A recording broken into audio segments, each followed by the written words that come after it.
구두방 여자가 감히 재벌가를 흔들어? 어림도 없어. 분자야 아직도 그 반지를. 회장님 이제 와서 그 이름을 왜 부르십니까? 저는 버려진 사람이니까요. 평생 구두방에서 살아온 한 여인. 그리고 수십 년 만에 찾아온 첫사랑의 그림자. 끝내 지켜낸 사랑일까? 아니면 다시 한번 버려질 운명일까?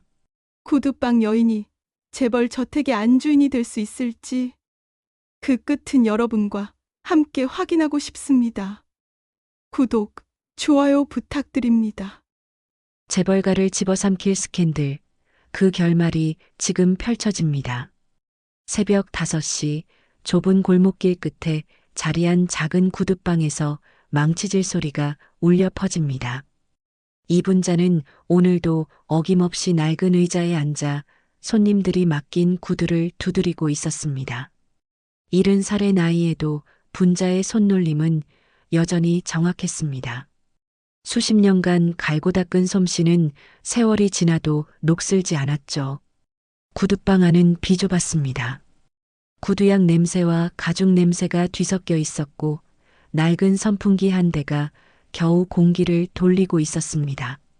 벽에는 구두수선 가격표가 붙어 있었고 작은 선반 위에는 오래된 케이스 하나가 놓여 있었습니다. 그 케이스 안에는 금빛 커플 반지 한 쌍이 고이 보관되어 있었습니다.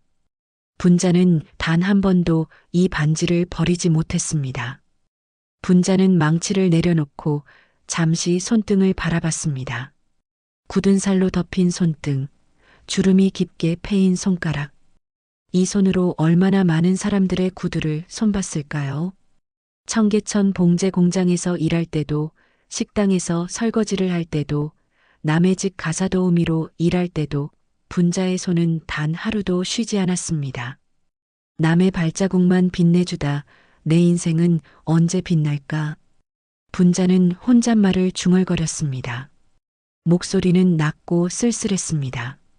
하지만 금방 고개를 저으며 다시 망치를 들었습니다. 이런 생각을 해봤자 아무 소용없다는 걸 잘 알고 있었으니까요. 분자는 선반 위 케이스를 힐끗 바라봤습니다. 그 안에는 분자가 평생 간직해온 무언가가 들어 있었습니다. 아무에게도 보여준 적 없는, 아무에게도 말한 적 없는 비밀. 50년도 더 된 그 물건은 여전히 분자의 가슴 한편을 차지하고 있었습니다. 그때였습니다. 밖에서 빗방울이 떨어지기 시작했습니다. 여름 장마였습니다. 분자는 문 밖을 바라보며 한숨을 쉬었습니다. 비가 오면 손님이 줄어듭니다. 오늘은 장사가 안 되겠구나 싶었습니다. 하지만 분자의 예상은 빗나갔습니다. 골목 입구에서 구두방 문 밖으로 검은 고급 승용차 한 대가 천천히 골목 안으로 들어오는 게 보였습니다.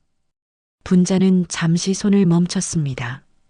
이런 차가 이 골목에 들어오는 일은 거의 없었습니다. 차는 구두방 앞에서 멈췄습니다. 분자의 심장이 이유 없이 두근거렸습니다. 차 문이 열리고 운전기사가 내렸습니다. 그리고 뒷좌석에서 한 남자가 천천히 내렸습니다. 70 중반쯤 되어 보이는 남자였습니다.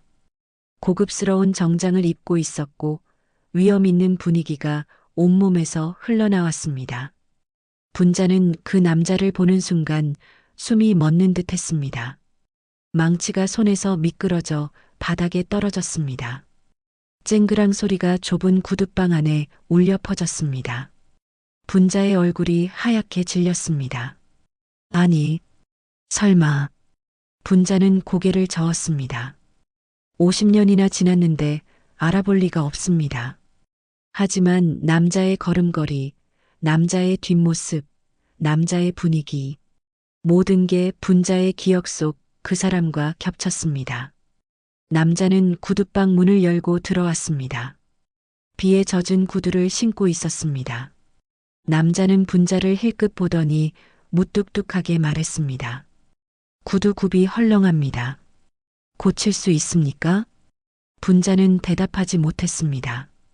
그저 남자를 멍하니 바라볼 뿐이었습니다. 남자의 얼굴, 남자의 목소리, 남자의 눈빛. 모든 게 50년 전 그 사람과 닮아 있었습니다. 아니, 닮은 게 아니라 바로 그 사람이었습니다. 태수는 분자를 똑바로 쳐다보지 않았습니다. 마치 처음 보는 사람을 대하듯 무심했습니다.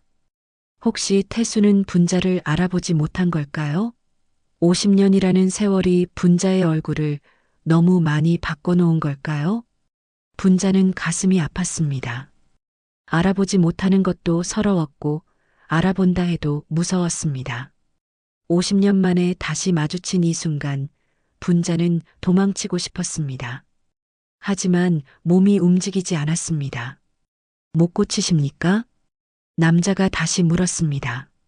분자는 정신을 차리고 고개를 끄덕였습니다. 고칠 수 있습니다. 잠시만 기다려 주십시오.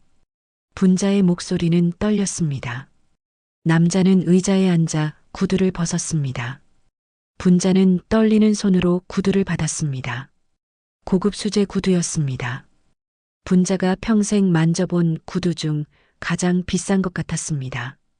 분자는 구두를 들고 작업대로 향했습니다.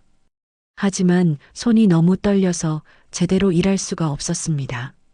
망치를 잡으려 했지만 계속 미끄러졌습니다. 분자는 심호흡을 했습니다. 진정해야 했습니다. 태수는 말없이 앉아 구두방 안을 둘러보고 있었습니다. 좁고 낡은 가게, 오래된 가구들, 벽에 붙은 퇴색한 가격표. 태수의 눈빛에는 알 수 없는 감정이 어려 있었습니다. 연민일까요? 아니면 경멸일까요?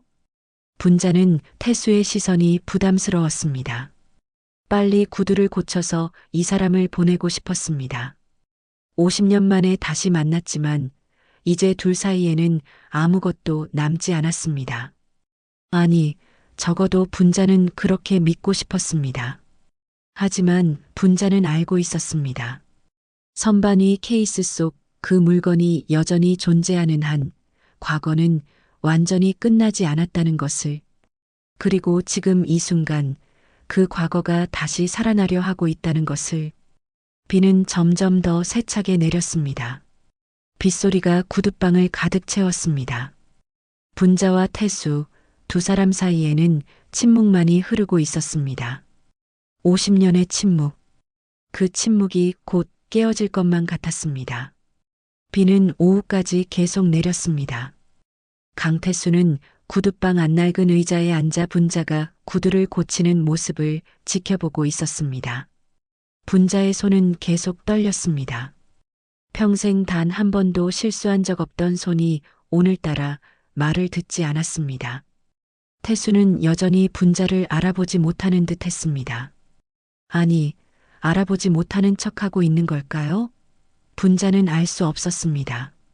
그저 빨리 구두를 고쳐서 이 사람을 보내고 싶을 뿐이었습니다. 오래 걸리나요? 태수가 물었습니다. 목소리는 차갑고 무뚝뚝했습니다.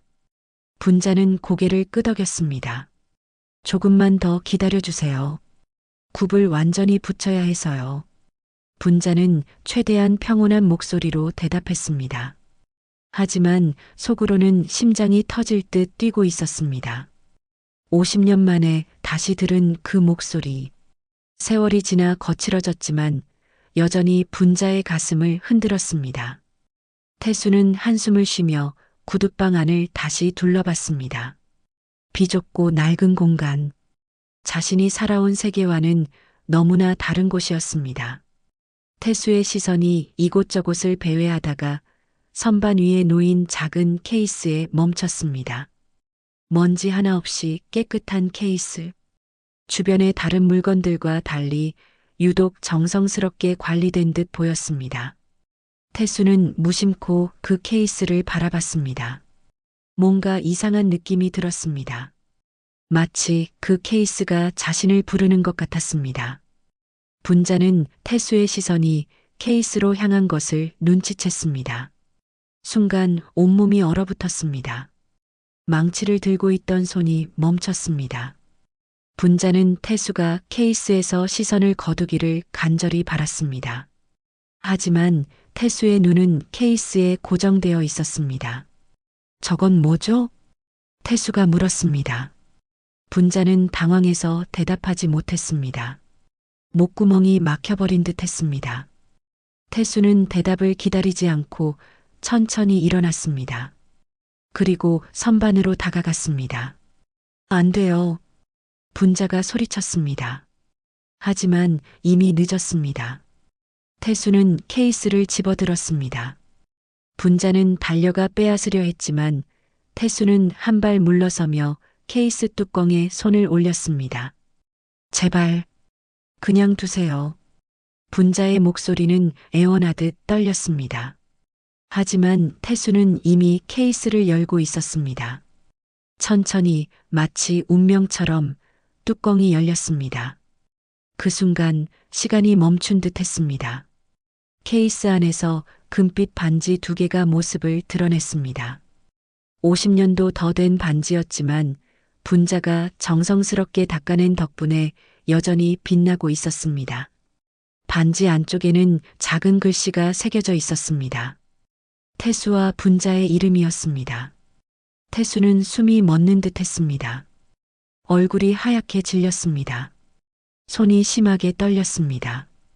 입술이 파르르 떨렸지만 말이 나오지 않았습니다. 이건 태수는 겨우 한마디를 내뱉었습니다.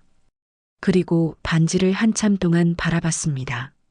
분자는 케이스를 빼앗으려 했지만 태수는 놓지 않았습니다. 둘의 손이 케이스 위에서 겹쳤습니다. 50년 만에 처음 닿은 손이었습니다. 돌려줘요. 분자가 떨리는 목소리로 말했습니다. 하지만 태수는 듣지 못하는 듯 했습니다. 그저 반지를 바라보며 중얼거렸습니다. 이거 우리가 함께 맞췄던 그 반지잖아. 태수의 목소리는 갈라졌습니다. 분자는 숨이 막혔습니다.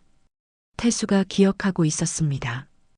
50년이 지났지만 여전히 그 반지를 기억하고 있었습니다. 태수는 천천히 고개를 돌려 분자를 똑바로 쳐다봤습니다. 그리고 분자의 얼굴을 자세히 들여다봤습니다. 주름이 깊게 패인 얼굴, 굳은 살 가득한 손, 낡은 옷차림. 하지만 그 눈빛만큼은 여전히 기억 속 그 사람과 같았습니다. 분자야, 아직도 그 반지를 가지고 있었구나. 태수가 속삭이듯 말했습니다. 분자는 더 이상 숨길 수 없었습니다. 눈물이 주르르 흘러내렸습니다. 분자는 케이스를 빼앗아 품에 안았습니다. 이제 와서 그 이름을 왜 부르세요? 제겐 지나간 인연일 뿐이에요. 분자의 목소리는 차갑고 날카로웠지만 눈빛은 흔들렸습니다. 50년 동안 잊으려 애썼던 기억들이 한꺼번에 밀려왔습니다. 공장 골목에서 처음 만났던 날, 다방에서 커피를 마시던 오후, 반지를 교환하던 그날 밤, 손을 잡고 걷던 청계천길, 죽을 때까지 너만 사랑할게. 태수가 속삭이던 그 말들이 귓가에 생생했습니다. 하지만 그 약속은 지켜지지 않았습니다. 태수는 재벌가의 딸과 결혼했고 분자는 혼자 남겨졌습니다. 태수는 구두방 문을 닫았습니다. 밖에 있던 기사에게 손짓하며 차에서 기다리라고 했습니다. 그리고 다시 분자를 바라봤습니다. 분자야, 나는. 태수의 목소리는 떨렸습니다. 하지만 분자는 등을 돌렸습니다. 가세요. 구두는 다 고쳤어요. 분자는 차갑게 말했습니다. 하지만 태수는 움직이지 않았습니다. 그저 분자의 뒷모습을 바라볼 뿐이었습니다. 나도 그 반지를 가지고 있어. 태수가 조용히 말했습니다. 분자는 깜짝 놀라 뒤돌아봤습니다. 태수는 주머니에서 작은 천주머니를 꺼냈습니다. 그리고 그 안에서 반지 하나를 꺼냈습니다. 분자의 케이스에 있는 반지와 똑같은 디자인이었습니다. 분자는 말문이 막혔습니다. 태수도 반지를 간직하고 있었습니다. 50년 동안 버리지 않고 가지고 있었습니다. 분자는 혼란스러웠습니다. 그럼 왜 날 버린 거예요? 분자는 울먹이며 물었습니다. 태수는 고개를 떨구었습니다. 비겁했어. 나는 비겁했어. 사랑보다 내 야망을 택했지. 출세에 대한 욕심을 버리지 못했어.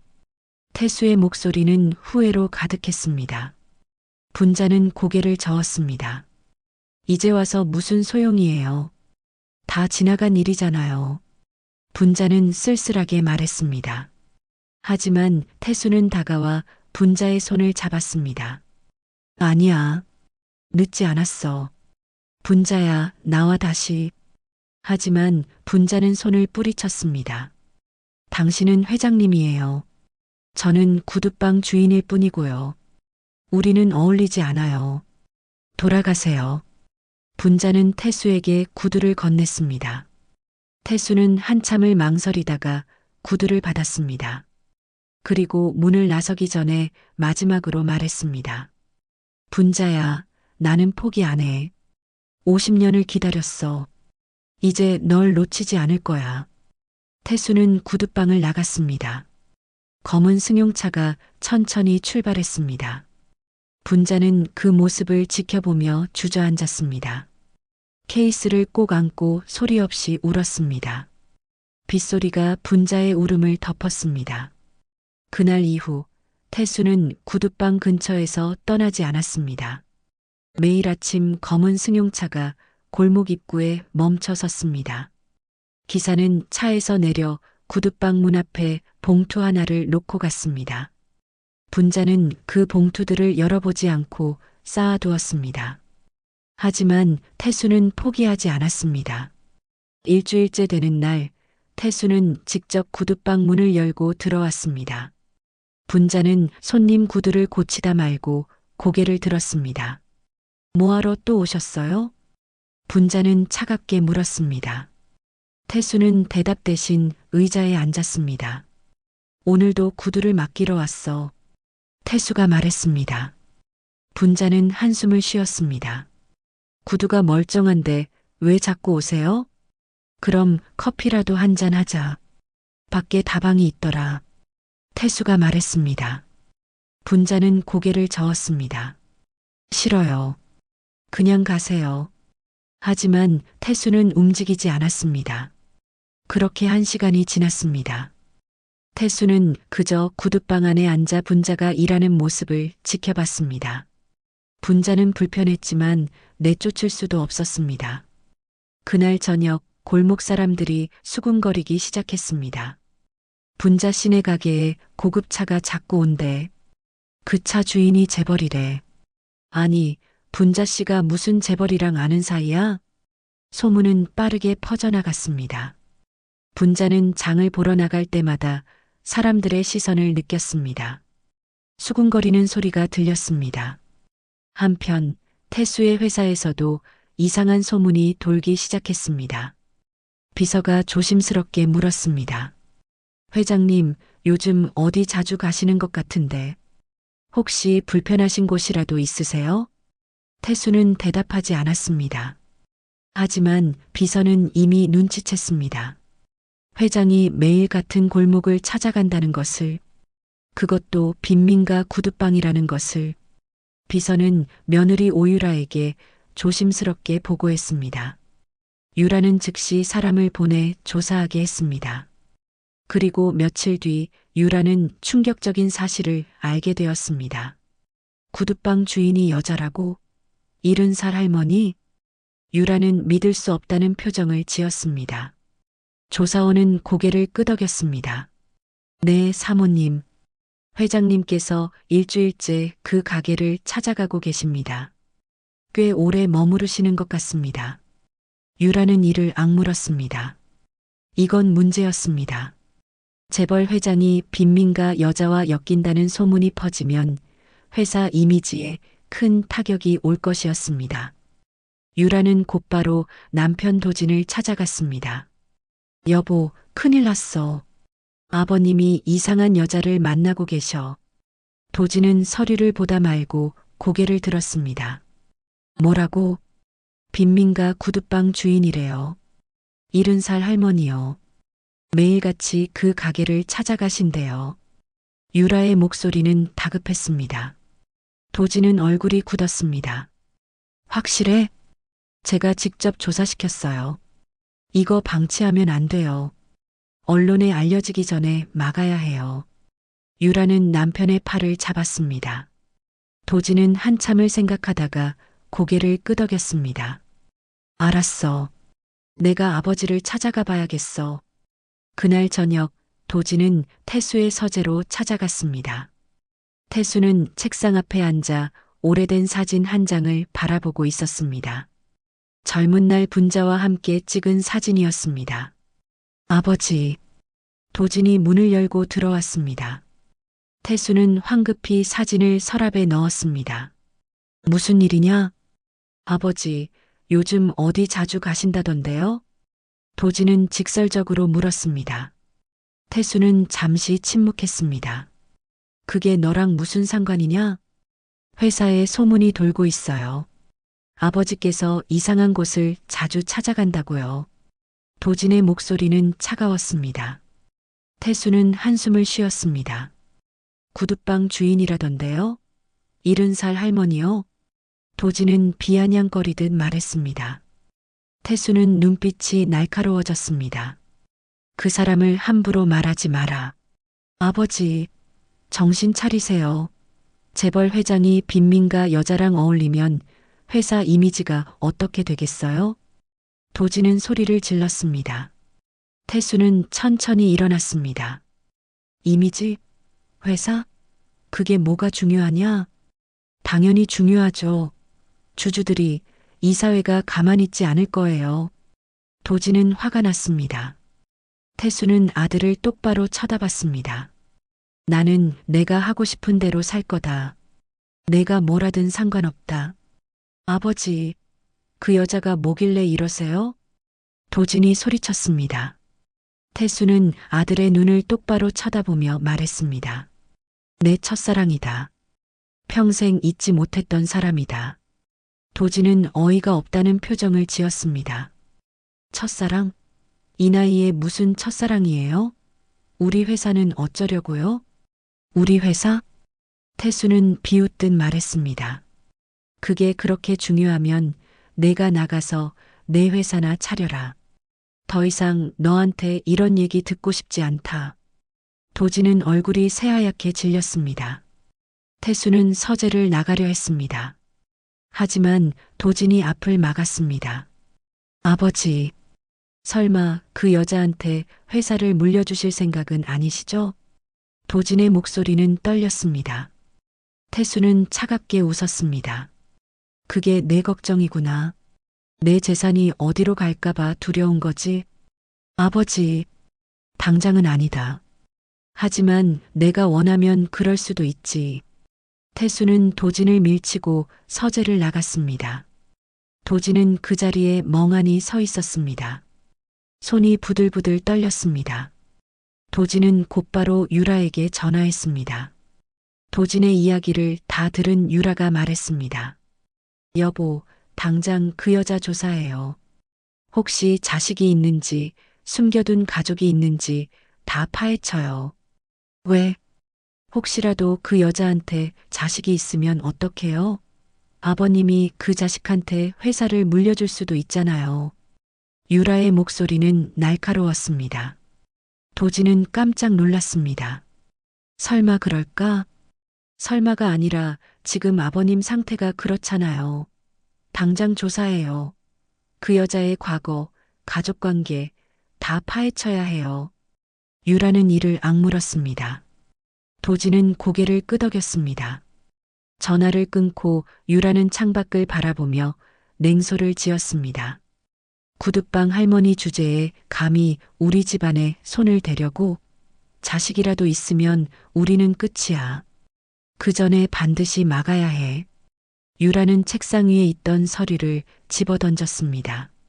종이들이 바닥에 흩어졌습니다. 내가 가만 안 둘 거야. 그 여자가 누군지, 무슨 목적으로 아버님께 접근했는지 다 밝혀낼 거야. 유라의 눈빛은 도끼로 가득했습니다. 폭풍이 몰려오고 있었습니다. 다음 날 아침 유라는 사설 탐정을 불렀습니다. 고급 호텔 라운지에서 만난 탐정은 중년 남자였습니다. 얼굴에는 날카로운 인상이 어려 있었습니다. 이분자라는 여자예요. 70살 구둣방 운영. 이 여자의 과거를 샅샅이 파헤쳐야 해요. 유라는 사진 한 장을 건넸습니다. 분자가 구둣방 앞에 서 있는 사진이었습니다. 누군가 몰래 찍은 것 같았습니다. 특히 자식이 있는지 숨겨둔 가족이 있는지 집중적으로 조사하세요. 시아버님과 어떤 관계였는지도 밝혀내야 해요. 유라의 목소리는 차갑고 단호했습니다. 탐정은 사진을 받아들며 고개를 끄덕였습니다. 일주일이면 충분합니다. 이 여자의 과거를 낱낱이 보고해 드리겠습니다. 탐정이 자리를 떠난 후 유라는 도진을 만났습니다. 회사 근처 조용한 카페였습니다. 유라는 커피를 한 모금 마시며 말했습니다. 여보, 그냥 조사만 해서는 부족해요. 더 적극적으로 움직여야 해요. 도진은 유라를 바라봤습니다. 무슨 말이야? 이사회에 소문을 흘려요. 회장님이 경영에 소홀하다고요. 이상한 여자한테 빠져서 회사 일을 뒷전으로 하고 계시다고요. 유라의 말에 도진은 잠시 망설였습니다. 그건 너무 노골적인 거 아니야? 노골적이어야 효과가 있죠. 이사들이 불안해하면 아버님께 압력을 넣을 거예요. 그럼 자연스럽게 그 여자와 멀어지실 거고요. 유라는 차갑게 웃었습니다. 도진은 한참을 생각하다가 고개를 끄덕였습니다. 알았어. 내가 친한 이사 몇 명한테 조심스럽게 얘기해 볼게. 그리고 언론도 움직여야 해요. 기자들을 그 구둣방으로 보내요. 뭐라도 캐내게 해요. 유라는 계획을 차근차근 설명했습니다. 도진은 불안한 표정을 지었습니다. 그건 너무 위험하지 않아? 오히려 스캔들이 터질 수도. 그게 목적이에요. 스캔들이 터지면 그 여자가 견디지 못하고 먼저 떠날 거예요. 빈민가 할머니가 언론의 관심을 견딜 수 있겠어요? 유라의 눈빛은 차가웠습니다. 도진은 할 말을 잃었습니다. 이틀 후 회사 이사회실에서 수군거림이 시작됐습니다. 이사 한 명이 다른 이사에게 귓속말을 했습니다. 회장님이 요즘 경영에 집중을 안 하신다던데? 들었어. 빈민가 여자한테 빠지셨다며? 그게 사실이야? 회장님 나이가 75인데? 나이가 무슨 상관이야. 문제는 회사 경영이지. 요즘 중요한 결정을 자꾸 미루신대. 이사들의 수군거림은 점점 커졌습니다. 며칠 후 이사회가 소집됐습니다. 이사 한 명이 조심스럽게 입을 열었습니다. 회장님, 최근 경영 판단이 좀 늦어지고 계신 것 같습니다. 혹시 건강상 문제라도. 이사의 말에 다른 이사들도 고개를 끄덕였습니다. 하지만 태수는 대답하지 않았습니다. 그저 차갑게 이사들을 쳐다볼 뿐이었습니다. 회의는 여기까지입니다. 태수는 자리에서 일어났습니다. 이사들은 서로 눈빛을 교환했습니다. 불안한 기류가 흘렀습니다. 한편 분자의 구둣방에는 이상한 사람들이 나타나기 시작했습니다. 처음에는 한두 명이었습니다. 카메라를 든 남자가 가게 앞을 서성였습니다. 저기 뭐 하시는 거예요? 분자가 문을 열고 물었습니다. 남자는 황급히 카메라를 숨겼습니다. 아, 그냥 지나가다가. 남자는 얼버무리며 떠났습니다. 하지만 다음 날에도 그 다음 날에도 비슷한 사람들이 나타났습니다. 일주일이 지나자 상황은 더 심각해졌습니다. 어느 날 오후 구둣방 문이 벌컥 열렸습니다. 정장을 입은 여자가 들어왔습니다. 손에는 녹음기를 들고 있었습니다. 안녕하세요. 저는 주간지 기자인데요. 잠깐 인터뷰 좀 할 수 있을까요? 여자는 명함을 내밀었습니다. 분자는 당황했습니다. 인터뷰요? 저는 그냥 구두방 주인인데 강태수 회장님과 아시는 사이라고 들었는데요. 맞으신가요? 기자는 직설적으로 물었습니다. 분자는 얼굴이 하얗게 질렸습니다. 무슨 말씀이신지. 회장님께서 자주 이곳을 방문하신다던데요. 두 분 무슨 관계신가요? 기자는 메모를 하며 물었습니다. 분자는 손이 떨렸습니다. 저는 그냥 손님 구두를 고쳐드렸을 뿐이에요. 나가주세요. 손님이라기엔 너무 자주 오시던데요. 혹시 특별한 관계 아니신가요? 기자는 물러서지 않았습니다. 분자는 문을 가리켰습니다. 나가세요. 당장 나가라고요. 분자가 소리를 지르자 기자는 마지못해 나갔습니다. 하지만 문 밖에서 사진을 몇 장 찍고 갔습니다. 분자는 문을 잠그고 주저앉았습니다. 손이 부들부들 떨렸습니다. 이웃 할머니가 문을 두드렸습니다. 분자 씨, 괜찮아요? 아까 그 여자 기자 아니었어요? 네. 저도 잘 모르겠어요. 분자는 울먹이며 대답했습니다. 이웃 할머니는 한숨을 쉬었습니다. 골목에 소문이 쫙 퍼졌어요. 분자 씨가 재벌 회장이랑 뭔가 있대요. 다들 수군거려요. 분자는 눈물이 핑 돌았습니다. 평생 조용히 살아온 분자에게 이런 관심은 고문이었습니다. 다음 날에는 더 많은 기자들이 찾아왔습니다. 구두방 문을 두드리는 소리가 하루 종일 이어졌습니다. 이분자 씨, 잠깐만 문 열어주세요.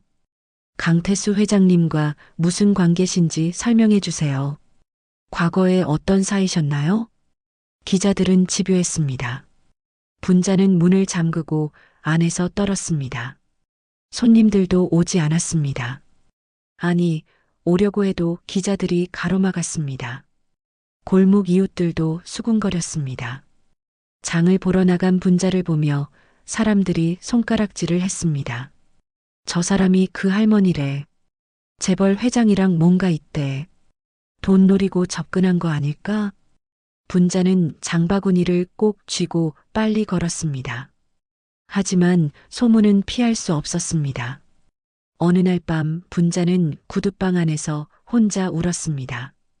케이스를 열어 반지를 바라봤습니다. 이게 다 이것 때문이야. 이걸 버렸어야 했는데. 분자는 반지를 집어들었습니다. 창문 밖으로 던져버리고 싶었습니다. 하지만 손이 움직이지 않았습니다. 50년 동안 간직해온 것을 버릴 수 없었습니다. 다음 날 아침 구두방 문 앞에 주간지가 놓여 있었습니다. 분자는 떨리는 손으로 펼쳤습니다. 일면에 큰 제목이 보였습니다. 재벌 회장, 빈민가 구두방 여인과 은밀한 만남. 기사에는 분자의 사진이 실려 있었습니다. 흐릿하게 찍혔지만 분명 분자였습니다.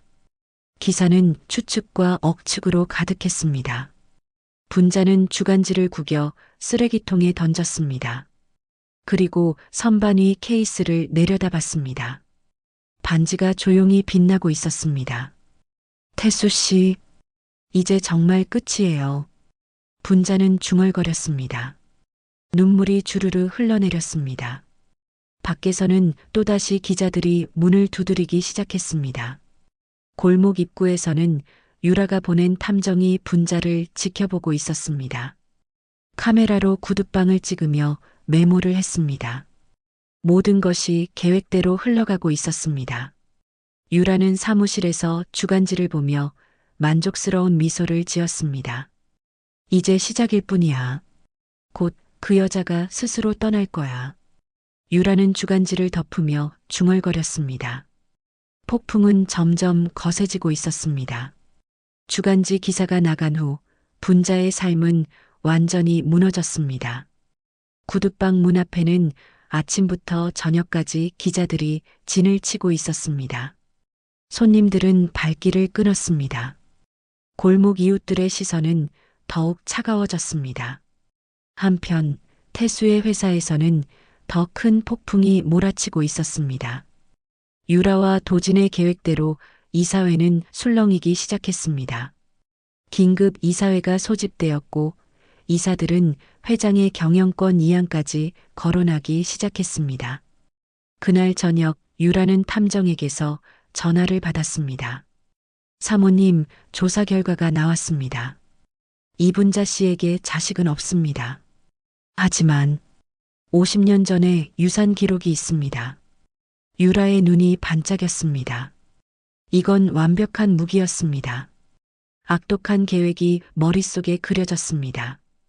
다음 날 오후 검은 고급 승용차 한 대가 구두방 앞 골목으로 들어왔습니다.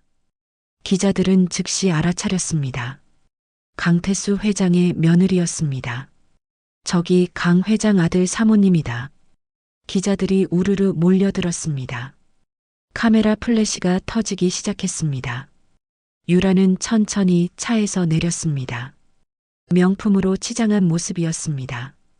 사모님, 오늘 왜 이곳에 오셨습니까? 기자들이 마이크를 들이밀었습니다. 유라는 선글라스를 벗으며 차갑게 미소 지었습니다. 네, 그 여자를 만나러 왔어요. 확실히 정리하려고요. 이분자 씨, 나오세요. 강 회장 며느리분이 오셨어요. 기자 한 명이 구두방 문을 두드리며 소리쳤습니다. 분자는 떨리는 손으로 문을 열었습니다. 순간 카메라 플래시가 터졌습니다. 이분자 씨, 강 회장과 무슨 관계세요? 기자들이 질문을 쏟아냈습니다. 유라가 앞으로 나섰습니다. 제가 대신 말씀드릴게요. 기자 여러분, 이 여자는 50년 전 우리 시아버님과 잠깐 아셨던 분이에요. 그런데 지금 와서 갑자기 나타나 우리 시아버님께 접근하고 있어요. 그게 사실입니까? 기자가 물었습니다. 유라는 고개를 끄덕였습니다. 네. 우리 시아버님이 나이가 드셔서 판단력이 흐려지신 걸 노린 거죠. 아니에요. 분자가 소리쳤습니다. 하지만 유라는 계속 말했습니다. 보세요. 이 허름한 구두방. 이런 곳에서 평생 사신 분이 갑자기 재벌 회장을 만나러 다닌다? 목적이 뻔하지 않나요? 돈이 목적 아닙니까? 이분자 씨? 기자가 날카롭게 물었습니다. 분자는 고개를 저었습니다. 아니에요. 저는 그런 사람이 아니에요. 유라는 가방에서 서류 봉투를 꺼냈습니다. 그리고 기자들에게 보여주듯 흔들었습니다. 여러분, 제가 이 여자에 대해 조사를 했어요. 그런데 아주 흥미로운 사실을 발견했죠. 유라는 봉투에서 서류를 꺼냈습니다. 병원 기록이었습니다. 이분자 씨, 50년 전에 임신하셨죠? 유라의 말에 분자는 얼굴이 하얗게 질렸습니다. 기자들이 술렁거렸습니다. 그리고 유산하셨죠? 그게 누구 아이였을까요? 유라는 악독하게 웃었습니다. 분자는 입술이 떨렸습니다. 제발, 그 얘기는 왜요? 숨기고 싶으세요? 그럼 제가 대신 말씀드릴게요. 유라는 카메라를 향해 크게 말했습니다. 여러분, 이 여자는 50년 전에 임신을 했어요. 그리고 그걸 이용해서 우리 시아버님을 협박하려 했던 거예요. 거액의 돈을 요구하려고 했겠죠. 뭐라고요? 기자들이 흥분했습니다. 카메라가 분자를 향했습니다.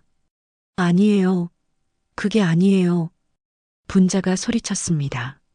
눈물이 주르르 흘러내렸습니다. 그럼 뭐예요? 왜 임신 사실을 숨긴 거예요? 왜 유산한 거예요? 그리고 왜 갑자기 이제 나타났죠? 유라는 다그쳤습니다. 저는 말하려고 했어요. 하지만 태수 씨가 어느 날 떠나버렸고 곧 결혼을 했어요. 분자는 울먹이며 말했습니다. 사모님, 그럼 이분자 씨가 50년 전 했던 임신으로 협박하려 했다는 말씀이신가요? 그렇죠. 안 그러면 왜 지금 와서 다시 나타나겠어요? 재벌가 회장의 아이를 임신하고 유산했었다는 걸 세상에 밝히지 않는 대신 노후 자금을 거하게 받겠다는 계획이었겠죠. 아니에요. 아니라고요. 분자는 바닥에 주저앉았습니다. 손이 떨렸습니다. 저는 그냥 사랑했어요. 진심으로 사랑했다고요. 분자의 목소리는 떨렸습니다. 하지만 유라는 비웃었습니다. 사랑? 임신으로 협박하는 게 사랑인가요? 여러분, 이게 이 여자의 진짜 모습이에요. 유라는 가방에서 수표를 꺼냈습니다. 그리고 분자 앞에 던졌습니다. 20억이에요. 이거 받고 우리 시아버님한테서 떠나세요. 50년 전에도 지금도 당신이 노리는 건 돈이잖아요. 수표가 분자 앞에 떨어졌습니다. 카메라가 수표를 클로즈업했습니다. 이분자 씨 사모님이 말씀하신 협박 계획이 사실입니까? 유산 후에 왜 연락하지 않으신 거죠? 지금 다시 나타난 이유가 뭡니까? 질문들이 쏟아졌습니다. 분자는 완전히 무너졌습니다. 다시는 만나지 않을게요. 저를 제발 냅둬주세요. 분자의 목소리는 떨렸습니다. 유라는 만족스러운 미소를 지으며 차로 향했습니다. 그날 저녁 뉴스는 이 사건으로 도배되었습니다. 태수는 서재에서 뉴스를 보고 있었습니다. 화면에 유라가 나타났습니다. 이 여자는 50년 전에 임신을 했어요. 그리고 유산했죠. 태수는 리모컨을 떨어뜨렸습니다. 얼굴이 하얗게 질렸습니다.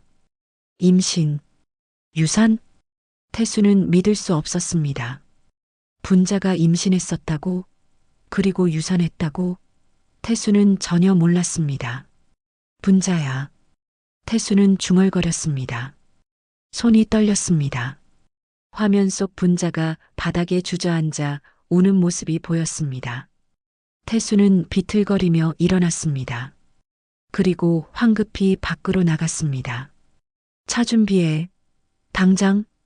태수는 소리쳤습니다. 하지만 이미 너무 늦었습니다.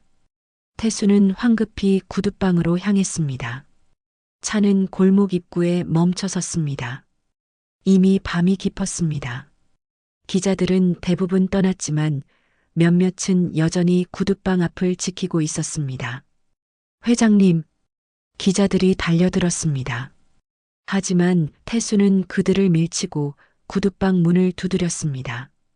분자야, 나야, 문 열어줘. 태수는 필사적으로 외쳤습니다. 하지만 안에서 아무 대답이 없었습니다. 불도 꺼져 있었습니다. 분자야, 제발. 태수는 문을 두드렸습니다. 손이 아플 정도로 세게 두드렸습니다. 기자들이 카메라를 들이댔습니다.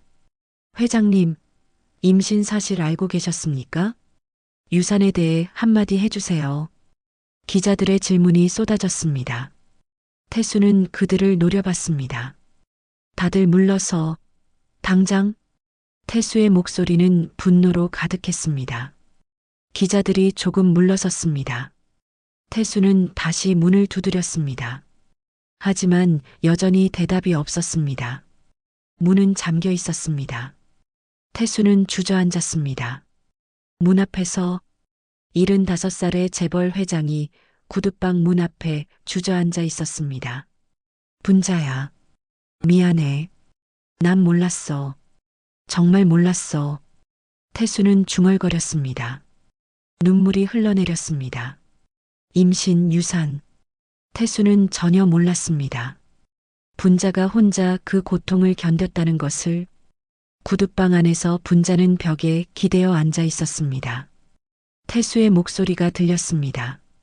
하지만 분자는 움직이지 않았습니다. 눈물만 주르르 흘렀습니다. 분자는 반지를 손에 쥐고 있었습니다. 깨진 케이스에서 주운 반지였습니다. 50년 동안 간직했던 그 반지를. 분자의 머릿속에 기억이 떠올랐습니다. 50년 전 젊은 날의 기억이. 그때 분자는 23이었습니다. 청계천 봉제 공장에서 재봉틀을 돌리며 하루 종일 일했습니다. 손가락에는 바늘에 찔린 상처가 가득했습니다. 하지만 분자는 불평하지 않았습니다. 가난했지만 꿈이 있었습니다.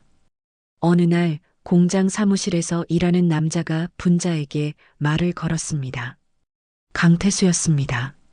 28살의 태수는 잘생기고 똑똑했습니다. 점심 같이 먹을래요? 태수가 물었습니다. 분자는 수줍게 고개를 끄덕였습니다. 그렇게 둘의 사랑이 시작되었습니다. 공장 근처 다방에서 커피를 마시며 태수는 분자에게 미래를 약속했습니다. 분자야, 나 곧 큰일 할 거야. 이 공장 일도 배우는 과정이야. 언젠가 내가 큰 사업가가 될 거야. 태수의 눈빛은 야망으로 빛났습니다. 분자는 그런 태수가 멋있어 보였습니다. 어느 날 태수는 작은 상자를 꺼냈습니다. 안에는 금빛 반지 2개가 들어 있었습니다. 이거 우리 반지야. 평생 끼고 살자. 태수는 분자의 손가락에 반지를 끼워줬습니다. 그리고 속삭였습니다. 죽을 때까지 너만 사랑할게. 분자는 행복했습니다. 세상에서 가장 행복한 여자였습니다. 어느 봄날 청계천 다리를 걸으며 분자는 용기를 냈습니다. 태수 씨, 우리 지금 아기 가지면 어떨까요? 분자는 수줍게 웃으며 말했습니다. 하지만 태수의 표정이 굳었습니다. 아기, 지금? 네. 우리 결혼도 할 거잖아요. 분자는 태수의 얼굴을 바라봤습니다. 하지만 태수는 시선을 피했습니다. 분자야, 지금은 안 돼. 나 지금 중요한 시기야. 높은 사람들이랑 인맥을 쌓고 있거든. 아기는 안 돼. 태수의 목소리는 불편해 보였습니다. 분자는 가슴이 철렁했습니다. 더 이상 묻지 못했습니다.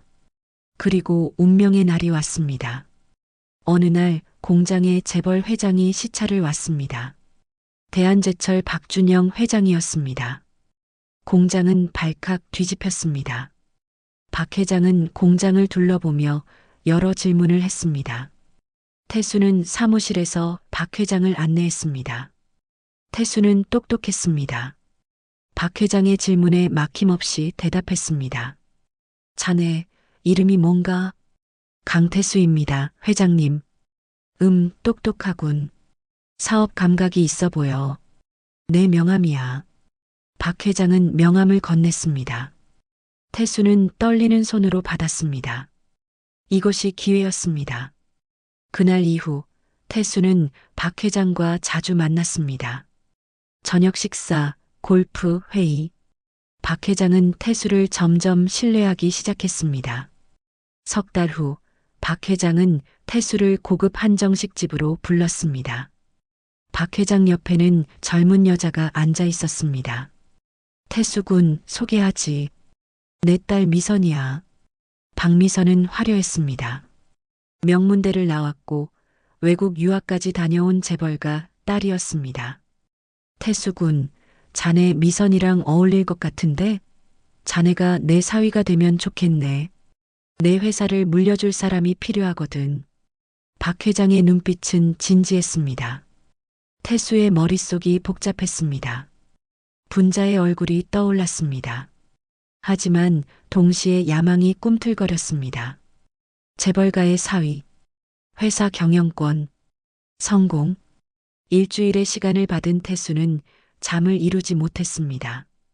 분자와의 약속, 사랑. 하지만 이 기회를 놓치면 평생 후회할 것 같았습니다. 태수는 분자를 피했습니다. 만나면 결정이 흔들릴 것 같았으니까요. 일주일 후 태수는 박 회장 앞에 섰습니다. 회장님, 미선 양과 결혼하고 싶습니다. 태수의 목소리는 떨렸습니다. 박 회장은 만족스럽게 웃었습니다. 약혼 발표가 났습니다. 신문에 실렸습니다. 분자는 그 신문을 봤습니다. 그때 분자는 이미 임신 사실을 알고 있었습니다. 하지만 태수에게 말할 수 없었습니다. 태수는 이미 다른 세계로 떠났으니까요. 분자는 혼자 배를 쓰다듬으며 울었습니다. 아가야, 미안해. 엄마 혼자 너를 키울 수 있을까? 하지만 몸은 약했습니다. 영양실조에 과로까지. 어느 겨울날 분자는 배를 움켜쥐며 쓰러졌습니다. 피가 많이 흘렀습니다. 애를 잃었어요. 산파가 조용히 말했습니다. 분자는 의식을 잃었습니다. 깨어났을 때 배는 텅 비어 있었습니다. 분자는 울었습니다. 소리 없이, 하염없이 울었습니다. 그 후로 분자는 태수를 찾지 않았습니다. 신문에서 태수의 결혼 소식을 봤습니다. 화려한 결혼식이었습니다. 분자는 신문을 찢어버렸습니다. 하지만 반지만큼은 버리지 못했습니다. 50년 동안 케이스에 넣어 간직했습니다. 분자는 현재로 돌아왔습니다. 손 안에 반지를 바라봤습니다. 눈물이 반지 위로 떨어졌습니다. 태수 씨, 당신은 몰랐겠죠. 제가 혼자 아이를 품었다가 혼자 잃었다는 걸. 밖에서는 여전히 태수의 목소리가 들렸습니다.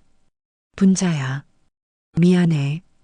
나는 비겁한 인간이야. 태수는 울었습니다.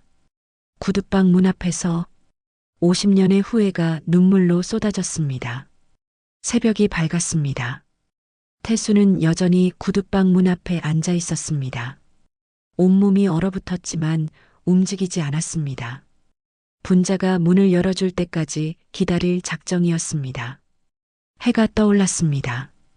골목 사람들이 하나둘 나오기 시작했습니다. 태수를 보고 수군거렸습니다. 저 사람 밤새 저기 있었대. 미친 거 아니야? 재벌 회장이? 사람들의 시선이 따가웠습니다. 하지만 태수는 개의치 않았습니다. 그저 구두방 문만 바라볼 뿐이었습니다. 오전 10시쯤 구두방 문이 조금 열렸습니다. 분자가 초췌한 얼굴로 나타났습니다. 눈은 퉁퉁 부어 있었고 얼굴은 창백했습니다. 돌아가세요. 분자는 작게 말했습니다. 태수는 벌떡 일어났습니다. 분자야, 우리 얘기 좀 하자. 제발. 할 얘기 없어요. 다 끝났어요. 분자는 문을 닫으려 했습니다. 하지만 태수가 문을 막았습니다. 끝나지 않았어. 나한테는 이제 시작이야. 분자야, 나랑 다시. 안 돼요. 분자가 소리쳤습니다. 눈물이 주르르 흘러내렸습니다. 당신이 뭘 안다고 그래요? 제가 얼마나 힘들었는지, 얼마나 외로웠는지, 아기를 잃었을 때 얼마나 아팠는지 당신이 뭘 알아요? 분자의 목소리는 떨렸습니다.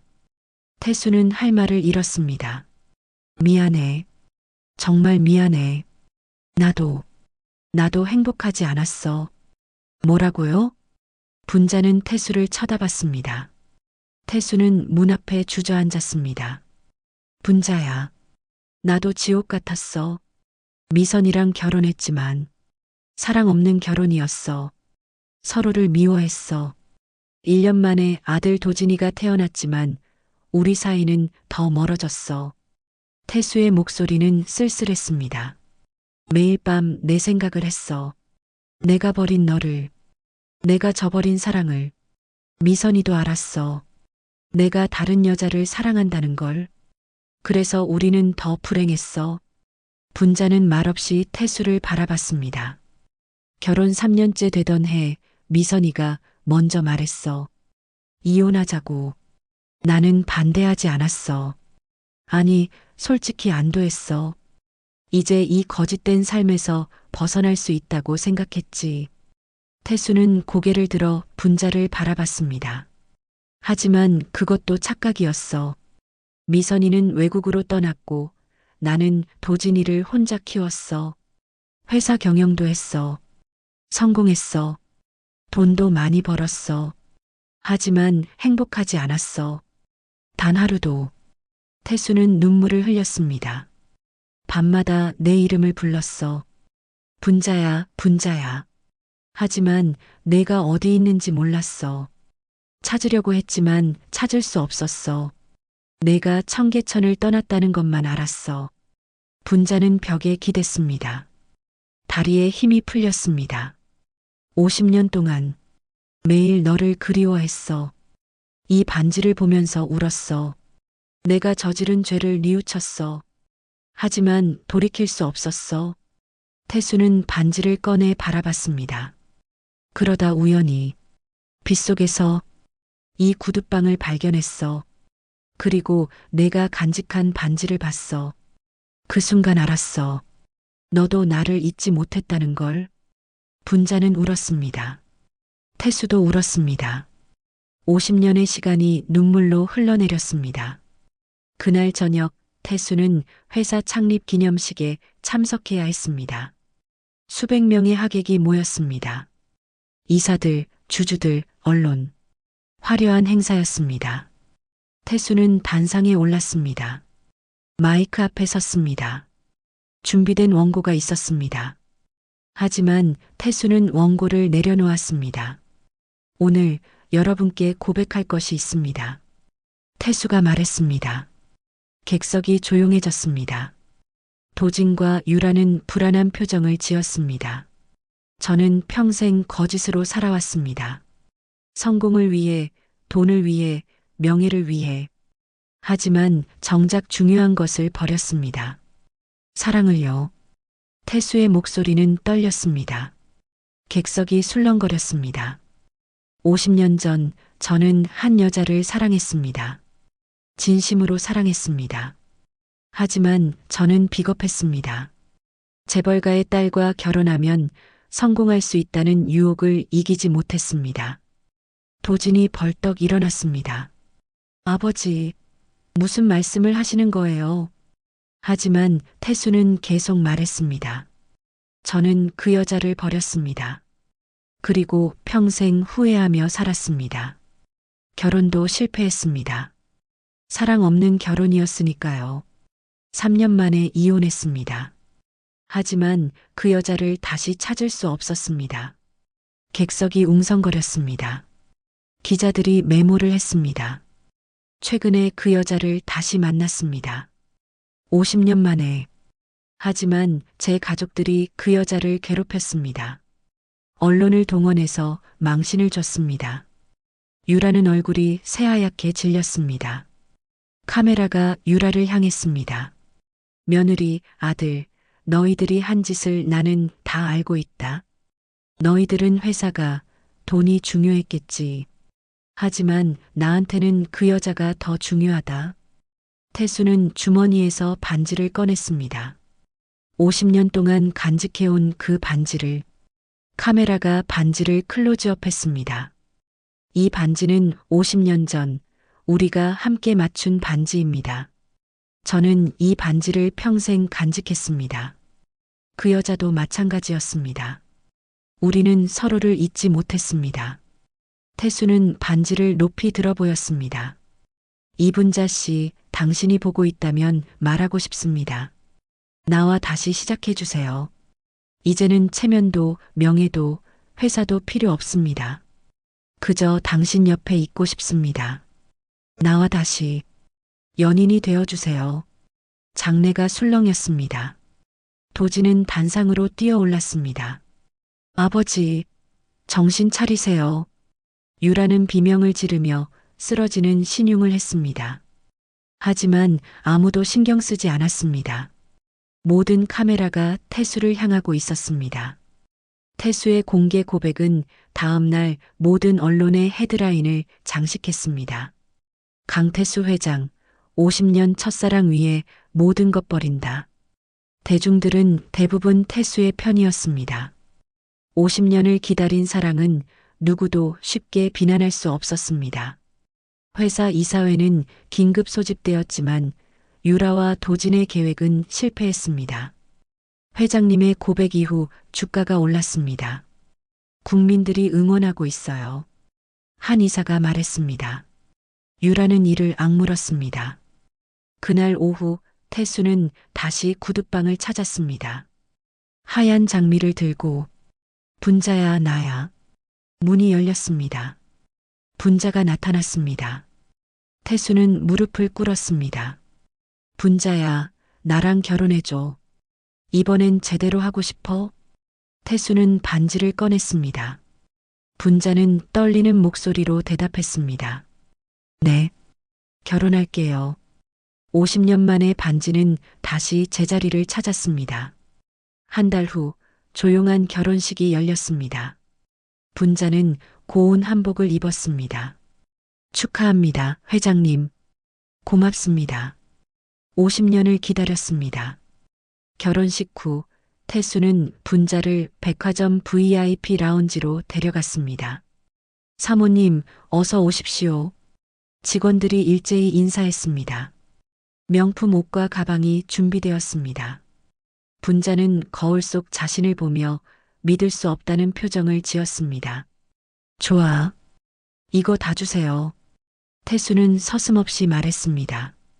그날 저녁 검은 리무진이 강남의 대저택으로 향했습니다. 대문이 천천히 열렸습니다. 태수가 먼저 내렸습니다. 분자에게 손을 내밀었습니다. 자, 내려. 이제 내 집이야. 분자는 차에서 내렸습니다. 현관 앞에는 사용인들이 일렬로 서 있었습니다. 새 안주인님, 어서 오십시오. 사용인들이 일제히 고개를 숙이며 외쳤습니다. 분자는 숨이 멎는 듯 했습니다. 평생 남을 섬기며 살았던 분자가 이제는 안주인이 되었습니다. 눈물이 쏟아졌습니다. 괜찮아. 이제 여기가 내 집이야. 태수는 분자의 어깨를 감쌌습니다. 분자는 저택 안으로 들어갔습니다. 넓은 거실, 샹들리에, 고급 가구들. 모든 게 꿈 같았습니다. 그날 밤 도진과 유라가 저택을 찾아왔습니다. 아버지, 정말 이러실 겁니까? 도진은 분노했습니다. 하지만 태수는 단호했습니다. 분자는 내 아내다. 이 집의 안주인이다. 함부로 대하면 너희들을 쫓아낼 것이다. 도진과 유라는 할 말을 잃고 저택을 나갔습니다. 며칠 후 도진과 유라는 이사회를 소집해 마지막 시도를 했습니다. 하지만 이사들은 도진의 편이 되지 않았습니다. 전무님, 회장님의 결정은 개인적인 문제입니다. 완전히 패배한 것이었습니다. 유라는 주저앉아 울었습니다. 언론은 계속해서 이 이야기를 다뤘습니다. 구두방 여인, 재벌 저택의 새 안주인 되다. 50년 사랑, 해피엔딩으로.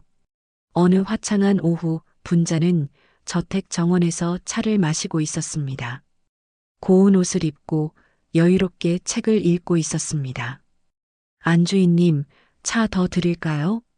사용인이 물었습니다. 분자는 따뜻하게 웃었습니다. 아니요, 괜찮아요. 태수가 정원으로 나왔습니다. 분자 옆에 앉았습니다. 분자야, 행복해? 네, 정말 행복해요. 제 인생이 이렇게 빛날 줄은 몰랐어요. 분자는 손등을 바라봤습니다. 굳은 살로 덮인 손등. 하지만 이제는 반지가 빛나고 있었습니다. 남의 발자국만 빛내주다 내 인생은 언제 빛날까? 예전에 그렇게 생각했었죠. 그런데 이제 제 인생이 정말 빛나고 있어요. 태수는 분자를 끌어안았습니다. 구두는 닳아도 다시 빛난다. 사랑은 버려져도 끝내 돌아온다. 그리고 오늘 우리 인생은 구두방에서 저택으로, 한 맺힌 눈물에서 웃음으로 바뀌었다. 구두방은 그대로 남겨두었습니다. 추억이 담긴 곳이었으니까요. 선반 위에는 빈 케이스만 남아 있었습니다. 반지들은 제자리를 찾았으니까요. 해가 정원을 비췄습니다. 태수와 분자는 손을 잡고 앉아 있었습니다. 50년을 기다린 사랑. 그 사랑이 마침내 이루어진 순간이었습니다. 분자는 눈을 감았습니다. 50년 전의 기억들이 스쳐 지나갔습니다. 청계천 공장, 다방, 반지를 교환하던 날. 임신, 유산, 외로운 세월. 하지만 이제는 모두 지나간 일이었습니다. 태수와 분자는 오래오래 행복하게 살았습니다. 구두방 여인은 재벌가의 안주인이 되었고 50년의 한은 사랑으로 풀렸습니다.